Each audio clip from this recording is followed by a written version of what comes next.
part of the BJP's significant Lok Sabha election campaign in Western Uttar Pradesh, Prime Minister Modi, along with the Uttar Pradesh Chief Minister Adityanath, Yogi, held a massive roadshow in Ghaziabad. Prime Minister will address the public shortly. Those are live visuals coming in on your screens.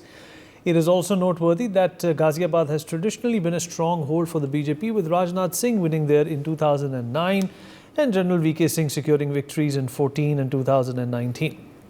While the Western UP region has a total of 13 Lok Sabha seats, the voting in Ghaziabad is scheduled for April the 26th during phase 2 of the elections, including Ghaziabad.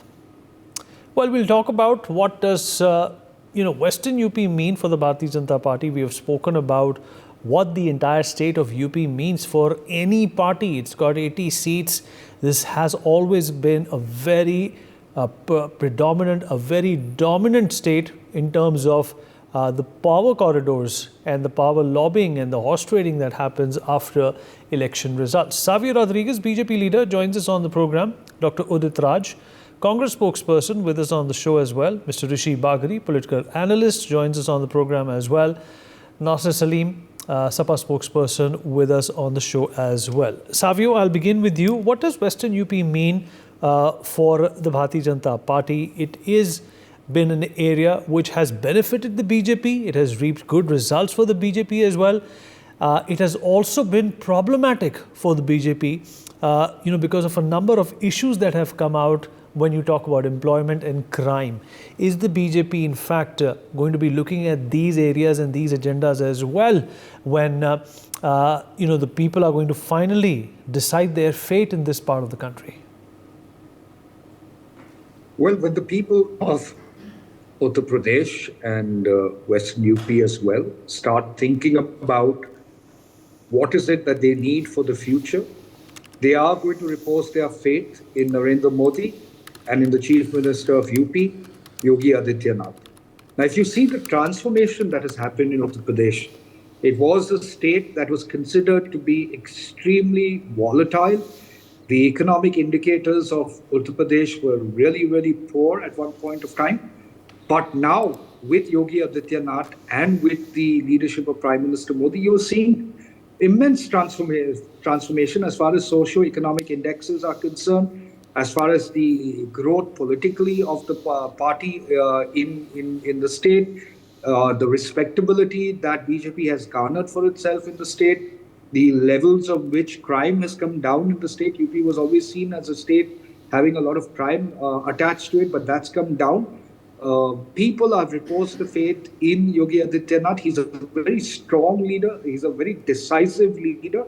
And that is something that is very similar to the leaders right at the top of the country.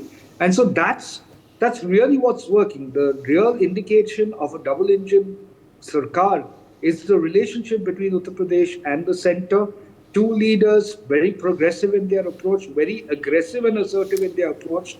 Right. Savio, I'll also get a reaction from Mr. Udit Raj on this, but Jairam Ramesh, pulled up the government when it came to Saharanpur. He pulled up the government when it came to Saharanpur, and he said the wood carving industry in Saharanpur and certain parts of Western UP has deteriorated over the last few years. They used to export a certain number of goods worth a certain value, which is approximately 1,500 crores, but that number has come down by 90%. How do you respond to these claims? Savio? Jairam Ramesh is known to make his comments, and whatever issues are there with the government at this point of time, we are working towards ensuring that every sector of the industry, every sector of people get the benefits that are required by them and work with it in a very legitimate fashion. And that is very important for us as a government and as a party as well. See, you have to look at transformation. Now, nobody would have thought 10 years ago that you would have one of the largest defense corridors opening up in Uttar Pradesh. And today, that is the talk of the town in many of the defense, corridors, as you would call it, not only in India, but in the global space as well. I remember chatting up with one of the largest company, a representative of a large company, wanting to bring its defense technologies into India, and were very, very bullish about the defense corridor in Uttar Pradesh itself. So progress stems when you start looking at development. Of course, every state will have its own concerns, and some concerns people will bring to the notice of the government. The government will consider the concerns, look at an amiable way of working forward, and that's what we've been doing for the last 10 years, and that's what's happening in Uttar Pradesh as well. And like I said earlier, one of the best yardsticks to see is economic growth of Uttar Pradesh and the coming down of criminality in Uttar Pradesh. It was seen as a state that had a whole lot of criminals and a whole lot of mafia controlling the outcome of politics, mafia controlling the outcome of economics, whether it was tenders, government tenders, and all that is coming down and has come down drastically. Therefore, you've seen, if you even look at startups, you will see Uttar Pradesh doing extremely well in that space as well. So, MSMEs, startups, development, the defense corridor, the large-scale infrastructure development that's happening out there. Uttar Pradesh, with Ayodhya, is going to become one of the largest religious tourism destinations in the world. It will outshine the Vatican by a yardstick. Yeah, let me get a response from Mr. Udit Raj on this as well. Mr. Udit Raj, the incumbent government at the centre and state seems to be very, very sure, very positive, very affirmative and very confident that they're going to come back to power. They've always dismissed what Jairam Ramesh has said, for that matter, whenever it comes to these numbers, because the Congress, according to them, does not do its research. How do you respond to that? Congress does research, does not speak lie. As our Prime Minister lies, everywhere they lie. And gentleman who spoke before me, at many indicators, UP has improved. Will he be in position to tell which indicator? Investment, employment. I tell you, there is a huge unemployment in Uttar Pradesh. And of course, farmer unrest is already there. And where 80 crore people are fed on free ration, and that government claims that economically we have done well. Yes, a few billionaires after America are second in the world, in India. Whose creation is this? If they include their wealth, that's fine, that they are pro-rich. But what about common people? No employment, nothing. And coming to second part is about mafia and criminal crime. You see, the particular people are targeted, and there is a list of criminals which is being put on social media. They have the cases up to 100 cases, 70, 80 cases, and they are freely moving in Uttar Pradesh. And they are doing everything. Only thing that the news is not coming out because they support a particular party, that is a BJP. And those who control television, control newspaper, and control social media as well. So what happened that what they claim to control crime in Uttar Pradesh and boast about good law and order, while citing one or two examples. Of course, I'm not defending any criminal of any caste community. Criminal is a criminal. But here, what happens, the person has a caste. And particular community, even among Hindus, also particular community criminals are secured and they have not been touched. So in Uttar Pradesh, nothing has happened. Things have been deteriorating. And coming to third, defense corridor. India is still the biggest importer of weapons globally. Where has been defense sector for 10 years? Mr. Modi has been boasting about a lot all over that, of course, we are going to be self-independent and independent, and we are not going to buy the weapons. But still, India is the number one in the world to import weapons. And they say that corridor is being built. What happened? Delhi-Bombay corridor, What happened?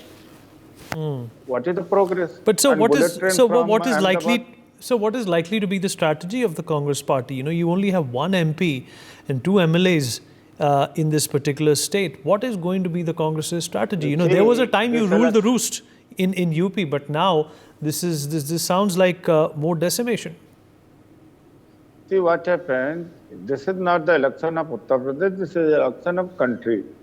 And once we come in the power at the center, things will improve all over. What happened? The major resources are with the central government. Unless central government assists the state, not much can be done at the state level.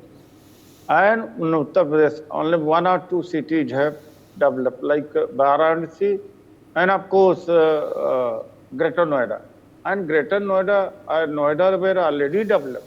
Hmm. So Varanasi, out of 75 districts, only one district I can see. And that too, the contractor, business, and big businessmen are from particular state.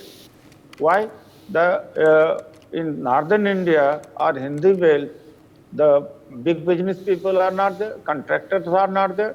Why?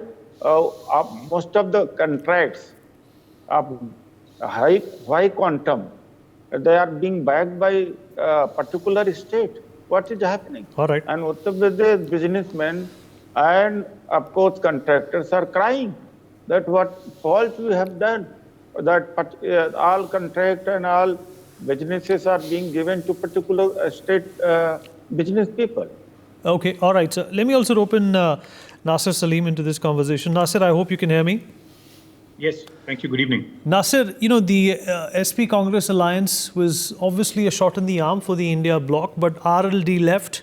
It also took away a number of Jat votes. What is going to be your party's strategy in terms of making a difference and denting the impact the Bharatiya Janata Party claims to have made in Western UP? Good evening, Vineet, and thank you very much for having the SP be part of this debate. See, I'll tell you, I think I heard, my fellow panelist, Savio, from the BJP, and he spoke very well indeed. Good English was spoken, very impressed. But unfortunately, it's got no back with no numbers. See, I'm a man, I'm a professional myself, so we will talk numbers now, right? I must tell you, firstly, as far as your question is concerned, Vineet, the SP strategy is very, very simple. Our strategy is the failure of Uttar Pradesh in the last 7 years. The failure is reflective as you get onto the streets of Uttar Pradesh to see what is happening. You're trying to drive a car, Vineet, you'll find a big pothole. In the last 7 years, you've seen, you'll be driving in, all of a sudden you'll come and be banged by a bull or by a cow. You'll have major accidents happening on the highway. Number three, if I talk about just simple basic things like children, and this is an index which has been reported by a national body, which says that India has the largest number of children who go on hunger, who have no food to eat in the last 24 hours. And that number is led by Uttar Pradesh. The contribution of that children who have not eaten in the last 24 hours is in Uttar Pradesh at 28.4%. Now coming to the GDP, and I'll tell you why I'm saying this is because we will talk about all of these when we go and talk to our voters, right? The BJP government, as far as UP is concerned, in terms of this big announcement, you see, they're very good in big announcement, like my fellow panelist. Very good. We will talk about a $1 trillion economy. But I must ask them, can he tell me what is the growth rate required to achieve that $1 trillion economy for Uttar Pradesh? If he can give me that number, and then he can tell us how he will achieve that number, how will the state achieve that number, we will be really impressed. So I'll give you certain numbers now, Vineet. Sure. Post 2017 to now, we track GDP and GDP, both indicators. Uttar Pradesh is sub 6.5%. And if I knock off the COVID years, it will be maybe at about 7%. Now, to achieve that number, you need to be at least 34% growth rate. Are you telling the people that you're going to achieve 34% growth rate over the next 3 years or 5 years? If that is the case, please tell us. We will be happy to contribute as the largest opposition party in Uttar Pradesh. Now, coming back to your original question, and one more thing I must tell you, this is not our data. Vineet. The data is suggestive of NCRB, which is the National Crime Report Bureau, which talks about crimes. Have the rapes come down in Uttar Pradesh? Highest number of custodial deaths reported by the NCRB. Big announcements on projects. They talk about investments being brought in Uttar Pradesh.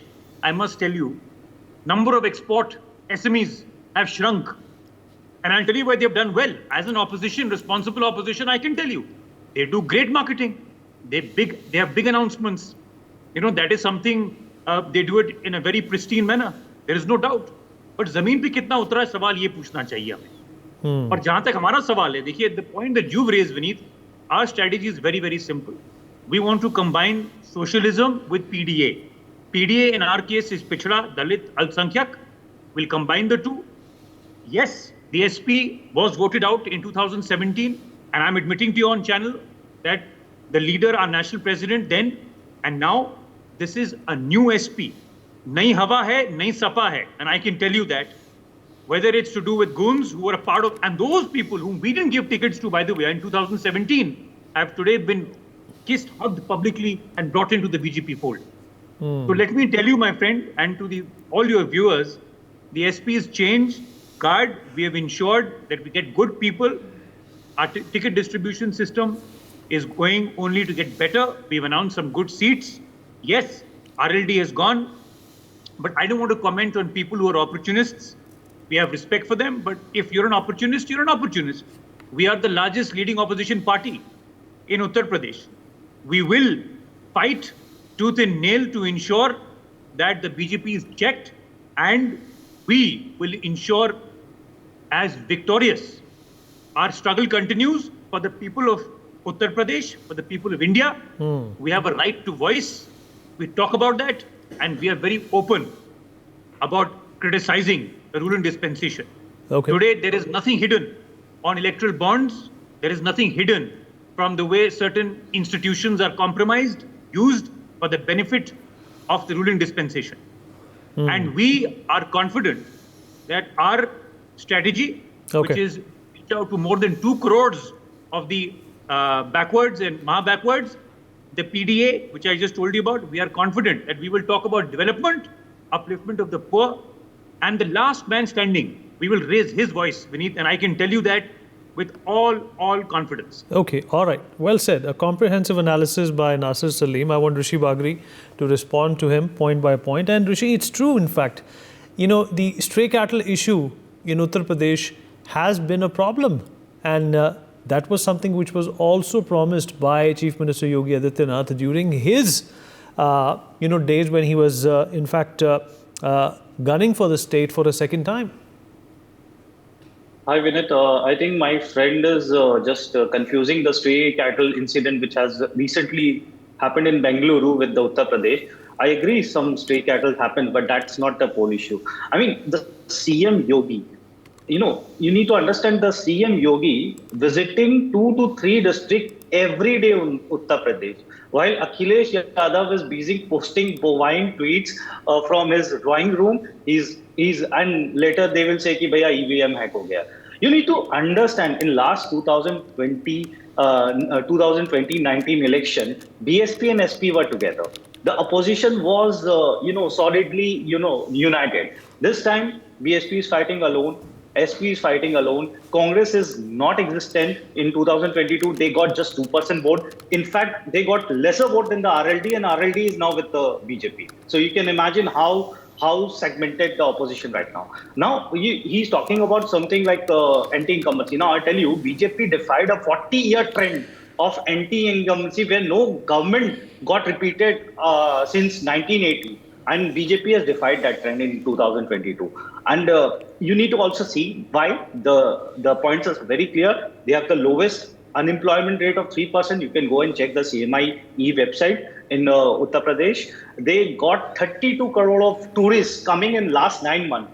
Majority of going to places like Kashi, Ayodhya and all those places. So 32 crore people coming to Uttar Pradesh. You can imagine the kind of jobs and the kind of opportunities they develop. There's now Uttar Pradesh has become the second largest state in term of GDP.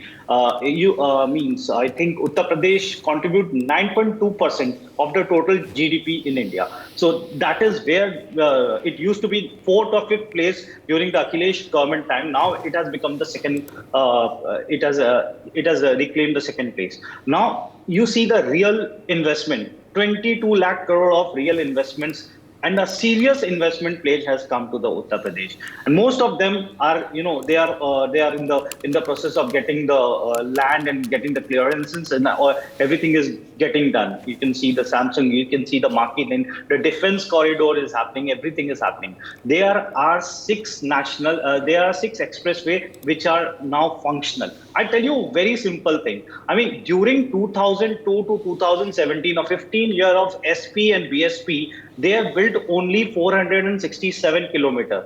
And in last 6-7 years, BJP government has built almost 1500 kilometers, almost 3 times more expressway than the 15 year of SP BSP. You can see the scale of investment and the scale of development which is happening.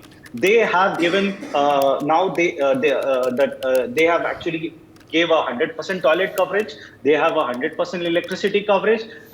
They actually able to build built all this Kashi corridor is there, yeah, Ayodhya temples is there. They are building all the soft infrastructure which is attracting a lot of tourists and which is actually giving a lot of employment. So you need to see. And then again, you go to the votes, which is very important. There are 25 crore people residing in Uttar Pradesh, out of which 15 crore are bona fide voters. And out of them, only 10 crore people votes around about. BJP is consistently getting 40% vote share.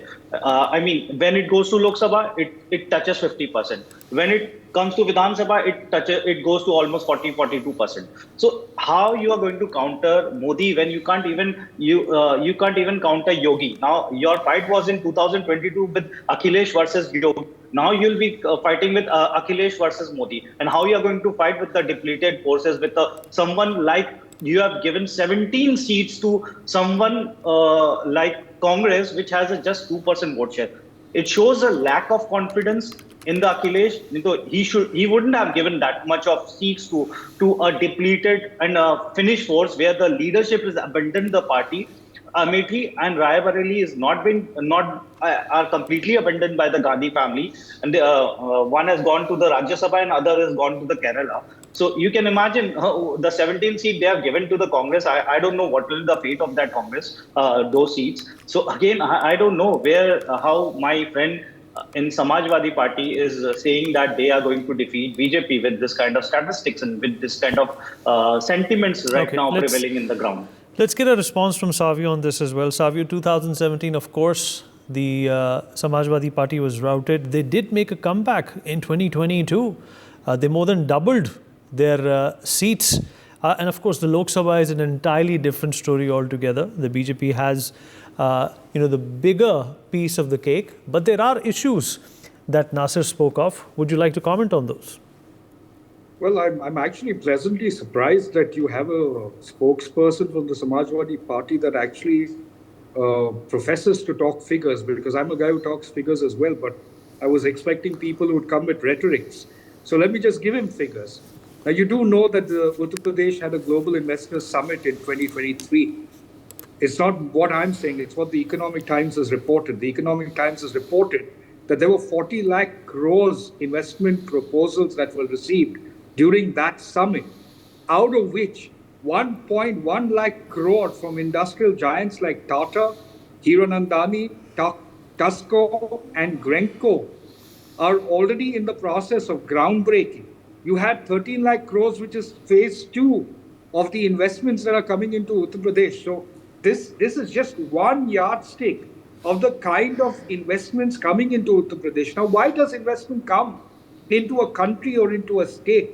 They happen for two reasons. The first reason being infrastructure or development that allows for goods and services to move from one place to another. And the second is the confidence level in the safety and security within that state to allow for businesses to flourish. And those are the reasons. So while the Samajwadi Party person could be extremely confident, and he has that right to be so, you cannot denounce the fact that Uttar Pradesh under Yogi Adityanath and with Narendra Modi at the center, there has been transformational changes that are happening. Now, why do I want to speak on one point, which is Ayodhya? Now, many years ago, the reality of Ram Mandir at Ayodhya was a distant dream, and it's a reality right now.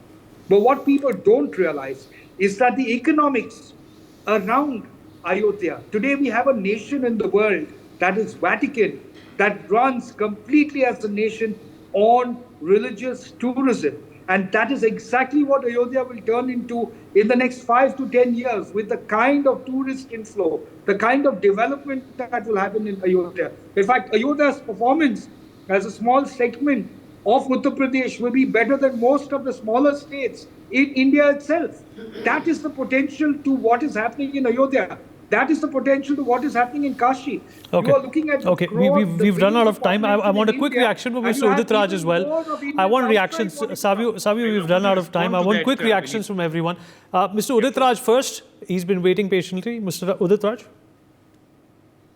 See what happened in any investment summit, whatever the figures are quoted were highly inflated, and after that what happens, suppose for instance that they announced the investment of 60,000 crore, 2 lakh crore. At that time, of course, it's the news, and of course, I don't know whether trained people come, that you have to say like this. After that, they vanish. When so much of investment has come in Uttar Pradesh, why there are no jobs?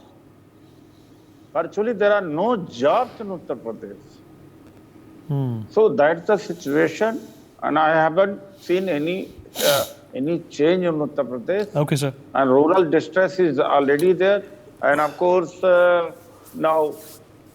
Quickly, sir. We have a paucity of time. I want everybody to have a parting word. And the new infrastructure are very poor quality. And as far as pilgrims are concerned, these places, of course, the tourists will come. But I doubt that economically we will do well, because these kind of tourists, they go and come. Of course, they don't spend much. But number will be there, high. And now what happened from Ayodhya, the local people are crying that... All right, sir. I want Nasir to come in now. Yes, sir. All right, Dr. Raj. Nasir, quickly, please. 30 seconds. 30 seconds, please. I just want to give 3 quick counters, right? To both Mr. Bagri first and then Mr. Rodriguez.